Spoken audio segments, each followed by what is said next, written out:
All right, just a couple of thoughts.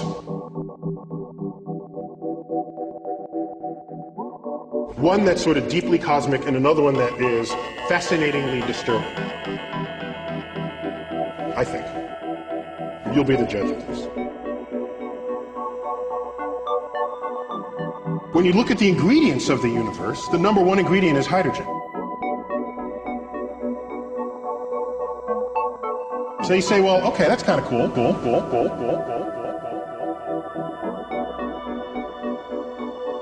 Well, and you look at Earth, because we like thinking of ourselves as special.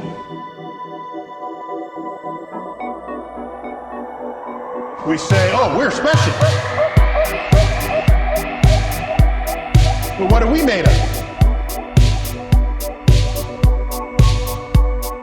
Well, what's the number one sort of molecule in the body? It's water. It's water. So what's water made of? H2O. H2O. H2O. H2O. H2O. H2O. Hydrogen and oxygen. Hydrogen and oxygen. In fact, if you rank the elements in the human body,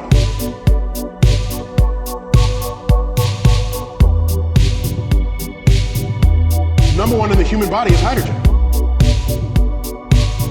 Matches the universe. Number two is oxygen. Matches the universe. Number three, carbon. Matches the universe. Number four, nitrogen. Matches the universe. Matches the universe. Matches the universe. So, we learned in the last 15 years that, of course, not only do we exist in this universe, it is the universe itself that exists within us. Within us. Within us. Within us. Within us. Stand by for mode 1, Charlie. Mark, mode 1, Charlie. Cliff Charlesworth taking a staging status. Houston, you are go for staging.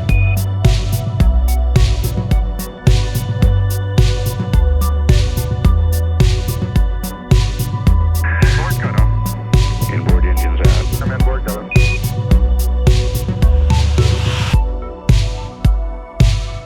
And had we been made of some rare isotope of bismuth, you would have arguments, hey, we're something special. But there are people who are upset by that fact, saying, well, that mean we're not special? Well, I think it's special in another kind of way. Because when you look up at the night sky, it's no longer we're here and that's there. It's that we are part of that. And that association, for me, is actually quite enlightening and ennobling and enriching. In fact, it's almost spiritual.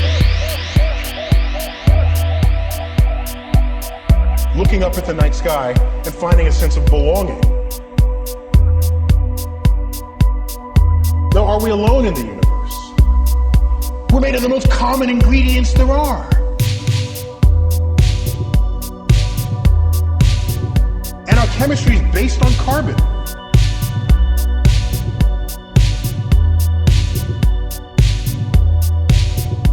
Carbon is like the fourth most abundant ingredient in the universe.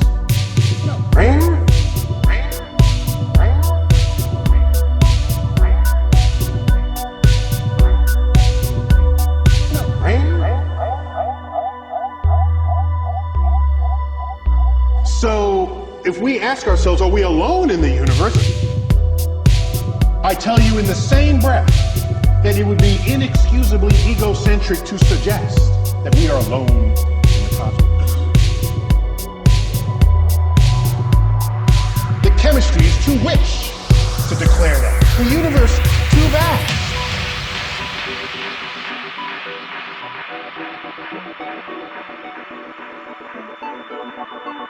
There are more stars in the universe than grains of sand in all the beaches of the world. There are more stars in the universe than all the sounds and words ever uttered by all humans who have ever lived. To say we're alone in the universe.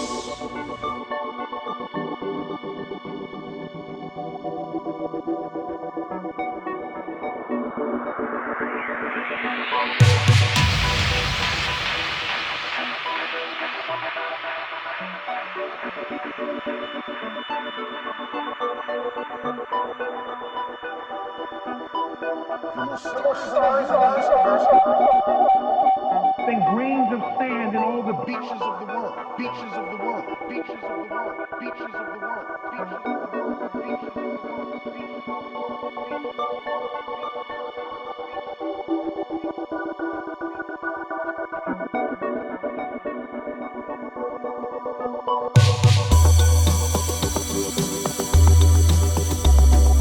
But we're looking. And how about life on Earth? How is it hard to form? Just because we don't know how to do it in the lab doesn't mean nature had problems.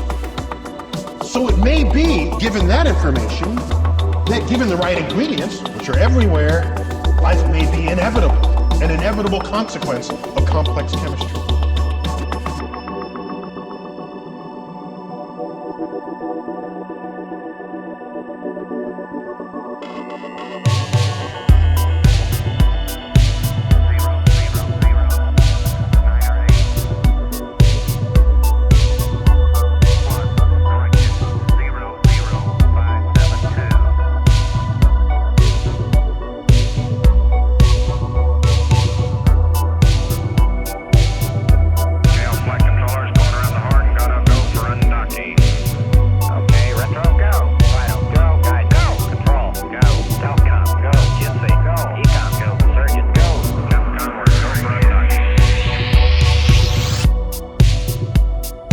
Disturbing thought.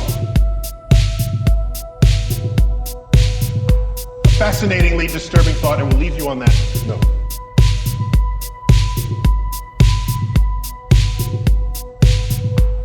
If you look at our closest genetic relative to human beings, it would be the chimpanzee. We share like 98+% identical DNA. We are smarter than a chimpanzee. Intelligence is your ability to compose poetry, symphonies, do art, math, and science, let's say, okay? Let's make that as the arbitrary definition of intelligence for the moment. Chimps can't do any of that. Yet we share 98, 99% identical DNA, okay? The most brilliant chimp there ever was maybe can do a little bit of sign language. Well, our toddlers can do that. Toddlers.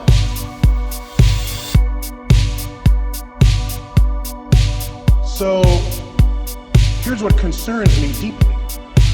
Deeply.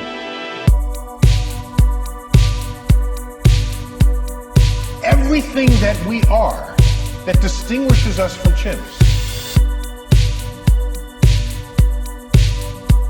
emerges from that 1% difference in DNA. It has to, because that's the difference.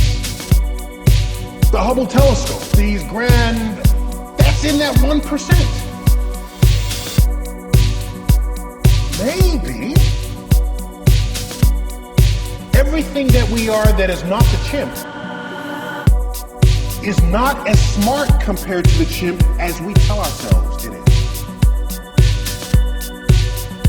Maybe the difference between constructing and launching a Hubble telescope and a chimp combining two finger motions as sign language, maybe that difference is not all that great.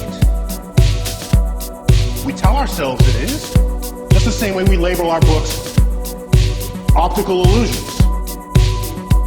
We tell ourselves it's a lot. Maybe it's almost nothing. Imagine another life form that's 1% different from us in the direction that we are different from the chimp. Think about that. Think about that. Think about that. Think about that. We got 1% difference and we're building the Hubble telescope. Go another 1%. What are we